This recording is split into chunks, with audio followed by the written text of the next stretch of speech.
I guess the demographic. That should never be the case. Is that considered prejudice? Stereotypes?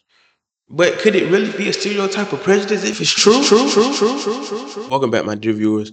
I'm actually in the process of recording a video, but I had to stop because as I'm going through the various social media apps to get content to post for my video that I'm actually making, I realized that some things have to be spoken about in the moment. So with the recent news of everything going on from DDG and his family struggles to the Diddy and Cassie case, all the way to things like black fatigue, Trump and oil prices, so on and so forth, I want to talk about something called groupthink. Not right now, but I want to talk about how it's like preconditioned, right? On Twitter, X, the app formerly known as Twitter, someone put out a tweet saying, we're about to be in think peace hell for the next 2 weeks. Now, as I've mentioned before, I'm a chronic hater. I don't hate on people. I hate on things, concepts that don't align with common sense. An example, right? Common sense. I'm a hater, a chronic one. So why not make a YouTube channel, right? And put the content about hating things out into the world in hopes of people getting behind my cause and spreading my common sense agenda throughout generations. That's common sense, right? But when things don't align with common sense is when I have a issue with, like the post, right? And the next 2 weeks we're about to be in think peace hell. As you guys recall from the last 3 to 4 weeks, it was 100 men versus a gorilla thing going on. Now, I'm all for casual fun. So be it. But these larger accounts, right? Because as you guys know, 95% of the content that's posted on X, for example, is only posted by 10% of the largest accounts. And they put out these messages. It's like a preempt, right? We're about to be in think peace hell. You can say, oh, it's a marketing scheme. They're just getting behind they're trying to be the first person to strike gold because it's common sense. People are gonna come up with opinions from both sides of the spectrum, and they're gonna argue down each other. When their opinions hold no value, it puts no money in no one's pockets. But what it does do, it's snatching brain cells out your brain. It's like it's plucking. If you ever got your eyebrows plucked, that's the equivalent of being on social media when something viral is going on. People pluck what they want and they just throw it out into the world and people just get behind it. Now, something else I wanted to touch on, right? I kind of brushed over it because I said I don't want to get too deep because it's like a pre-video. Someone talked, black fatigue is, it's been a growing and talking point. And it's not even a growing talking point. It's been talked about, but someone just finally gave it a term. There's a post that said, no good job is asking you to stop smoking weed. Now, I'm not a drug advocate. I highly advocate for a drug-free person, not a drug-free nation, a drug-free person, because I believe that you should be able to express your ideas, whatever, as long as you're not harming me, the people around me, or any innocent person in the middle of the road. Do as you please. But this came from the original post that said, if you can't stop smoking weed for a job, you're an effing bomb. That originated from a Facebook post. I think a woman, she got her baby daddy a job, and all he had to do was stop smoking weed and pass a drug test. He couldn't do it. So these ideas, they come from a single point, but they get elevated into big discussion points that don't lead to nothing. Now, I know some people who are unemployed, they need something to do throughout the day. So what better way to pass time than to go on X and talk about things that don't even apply to me while I'm at work? Or, well, like I said, while I'm not at work, I could talk about how smoking weed is beneficial because I don't even have a job. So, of course, I'm going to advocate for it. But what about the person that's at work that see this and say, whatever, and keep strolling? That's what I did, but I bookmarked it because these group think pieces, it's a group think thing. These talking points hold no value. Now, I'm not saying everything has to be all straightforward and professional 24/7, but it's like this is where black fatigue comes in. It's like I don't even have to talk about the demographic that brought it up. Now, like I said, only 10% of the accounts on X actually put out 95% of the content. And most of these accounts are ran by people from different countries, but they know that it's one culture it's one culture and one race of people that if I say one thing is gonna ignite a flame, that's gonna go for weeks on end. It's gonna go for weeks. Which leads me to my next talking point that I'll get deeper in, the DDG situation with his child's mother, Halle, right?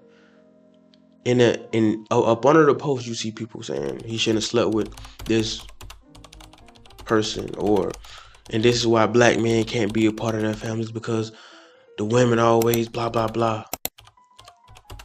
You guys don't see it's crazy how these talking points just fall out the sky for my people to just get engaged with it. Now, I'm not just talking about for my people because there are multiple races who participate in these conversations, but they're mostly drove by one demographic, which is why more and more people are talking about this black fatigue that's going on.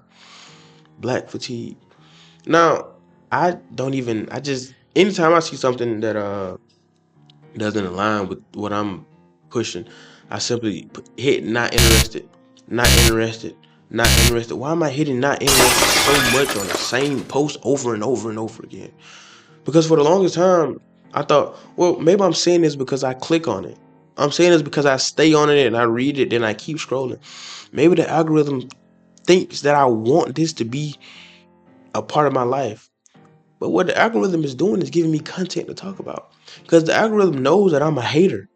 And I hate redundancy and ignorance. So I'm going to put my message out to try to stop it in its tracks. Redundancy and ignorance. Speaking of redundancy and ignorance, let's talk about something else that I'll get deeper in, right? So the whole Saquon Barkley thing, we're visiting the White House. Because Saquon Barkley is visiting the White House, and certain groups in my demographic, which is black people in America, they don't support President Donald Trump. They feel like this other grown man should have the same ideologies as another grown man or a grown group of people. Notice I'm saying grown. People who are able to think for themselves, work, pay taxes, do everything, all of the above, thinks that one person should think as a group. And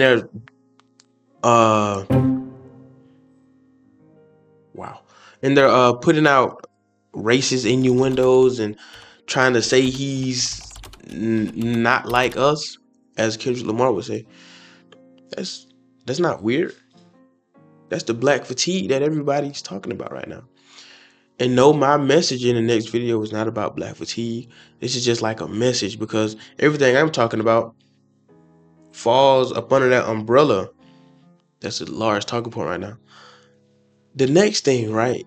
You will believe it. A single mother, right, made a video going on about how she doesn't mind being a single mother as long as she can get her furniture rearranged, so to say. Get her pipes adjusted. You see where I'm going? Get her shoe size fitted. Ring size tested. Stuff it. Get her pillowcase stuffed. If that makes sense. She doesn't mind being a single parent as long as this thing can happen. And her child is gone for 4 months out the summer, so it's the perfect time for her to... I'll let her explain it. And yeah, I'm not married yet, but I do have somebody that comes over and sluts me out whenever I want him to. He leaves with a pocket full of snacks. I leave happy, and we don't talk other than that, and I'm very okay with that. Let me jump in real quick. Rationalizing ignorance is a thing that's breaking my culture down, brick by brick, that was built by my forefathers. Why are you rationalizing the point that you're a single mother? And I hate to say it, but I could have guessed the demographic before I even talked about the topic. I read the top part first and then went down to the video, and I guessed the demographic. That should never be the case. Is that considered prejudice? Stereotypes? But could it really be a stereotype or prejudice if it's true? That's crazy. You're rationalizing the point that you had a child out of wedlock. Things happen, so be it. But now you're rationalizing the point where as long as you're able to have sexual intercourse, you're okay with that. You look like you're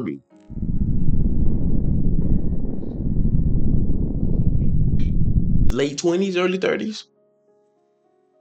You're rationalizing I'm because you're young, right? But in the next 10, 15 years, once your child gets older and realize, damn, mom, for real? This how you felt? And when people are able to identify you as your child's mom, now you just made your child's life harder. Because of your selfishness. You were so impulsive that you couldn't just keep this thought to yourself. Because it was eating at you because you know deep down that you don't want to be alone. You know this. But you're going to rationalize it to make it something that's not even true. You hate it. You want that physical connection, that intimacy. You say you don't care when they leave because you're happy and they leave with a pocket full of your child's snacks that you work hard to put in the house. But I bet you feel empty in that house alone when your child's gone to their grandma's for those 4 months. And they go home and they only hit you up when they want to wet their toothbrush, pickle their cucumber, boil an egg, as the new kids say. I know you feel lonely. I know you do, because I grew up with women in my family who had kids and they